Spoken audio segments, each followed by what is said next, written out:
صحیح بخاری میں حضرت جریج کا ذکر فرمایا. جریج نفل پڑھ رہے تھے، ماں نے آواز دی، وہ آ نہیں سکے، نماز میں تھے، ماں ناراض ہو گئی. اس نے ہاتھ اٹھا کے کہا اللہ یہ اتنی دیر تک مرے نہ جب تک کسی بری عورت کا منہ نہ دیکھ لے. کسی اور کی دعا کے لیے سند نہیں ہے کہ وہ تیرے حق میں ضرور قبول ہوگی، لیکن ماں باپ کی دعا کے لیے میرے نبی پاک نے سند بیان کی ہے. سید عالم صلی اللہ علیہ وسلم فرماتے ہیں جب بھی ماں باپ اولاد کے لیے ہاتھ اٹھاتے ہیں رب ضرور قبولیت کا شرف عطا کرتا ہے.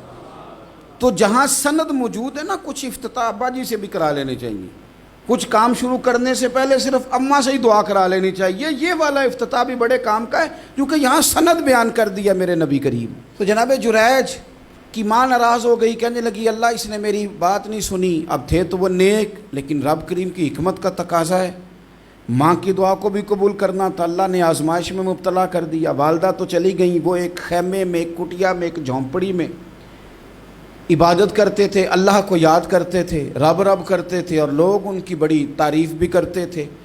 لوگ ان کے ارادت مند بھی تھے، عقیدت مند بھی تھے، اہل محبت بھی تھے. ایک عورت آ گئی، بس وہ اللہ کی حکمت پوری ہونی تھی. اس نے آ کے پہلے تو انہیں اپنی طرف مائل کرنا چاہا، جب نہ مائل ہوئے تو الزام لگا دیا. یہ ہمارے دور کا تقاضا ہے، لوگ پہلے آپ کو اپنے حق میں قائل کرتے ہیں، اپنی فرما برداری میں لانا چاہتے ہیں. اگر آپ نہیں آتے تو پھر وہ آپ کو مجرم قرار دے دیتے ہیں، یا میرے ساتھ چل ورنہ پھر میں تیرے خلاف پراپوگنڈا کروں گا. دو ہی باتیں. پہلے اس نے قائل کیا، جب جناب جنید قائل نہ ہوئے تو اس نے قریب ایک چرواہا تھا، اس چرواہے کے ساتھ جا کے منہ کالا کیا. مقررہ وقت پہ بچہ پیدا ہو گیا. لوگوں نے کہا کس کا ہے؟ کہنے لگی اس خانقاہ میں، اس حجرے میں عبادت کرنے والے کا ہے.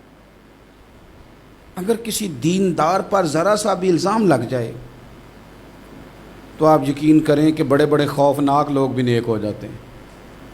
جن کا اپنا سارا ماضی کالا سیاہ ہو وہ بھی اجالوں کے راہبر بن جاتے ہیں. جن کی اپنی زبانیں ساری زندگی آلودہ رہی ہوں وہ بھی بڑے بڑے اعلیٰ سچ بولنے لگتے ہیں. اعلیٰ کچے میرے مکان کی دیوار کیا گری، لوگوں نے تو میرے صحن میں رستے ہی بنا لیے. بڑے لوگ آ جاتے ہیں پھر بڑا کچھ کرتے ہیں اور بڑے بڑے خوفناک جملے کستے ہیں. بس کو نقطہ جو ہاتھ آ گیا، ایسے جیسے گرنے کا انتظار کر رہے تھے. اب جناب لوگ اٹھے، احتجاج شروع ہو گیا، شور پڑ گیا. یہ بابا بڑا نیک بنتا تھا، نفل پڑھتا تھا، عبادتیں کرتا تھا، دیکھو اس کا حال کیا ہے کہ اس نے ناجائز بچہ پیدا کیا.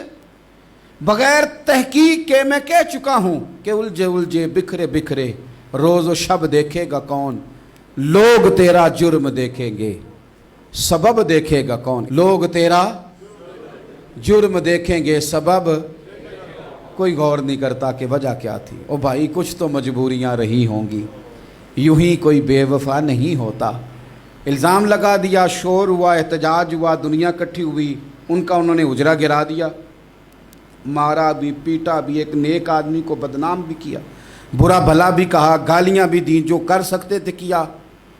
اب جب سزا دینے لگے نا تو جناب جریج کہنے لگے تھوڑی سی اجازت دیتے ہو، مار تو تم نے دینا ہی ہے. کہا جناب ٹھیک ہے دیتے ہیں. انہوں نے کہا صرف 2 نفل پڑھنے ہیں. اب وہ نفل پڑھ رہے تھے تو لوگ اس وقت بھی کہہ رہے تھے فراڈ ہی کر رہا ہے، دھوکہ ہی دے رہا ہے. چونکہ ذہن بن گیا نا، بدگمانی آ گئی. انہوں نے 2 نفل پڑھ کے ہاتھ اٹھائے، کہا اللہ جانا تو میں نے ہے، پر اس رسوائی کے ساتھ جنازے تک نہیں خراب ہو جاتے، قبریں تک نہیں لوگ بدنام کر دیتے. کہا اللہ جانا تو ہے، پھر اس رسوائی کے ساتھ تو میری مدد فرما.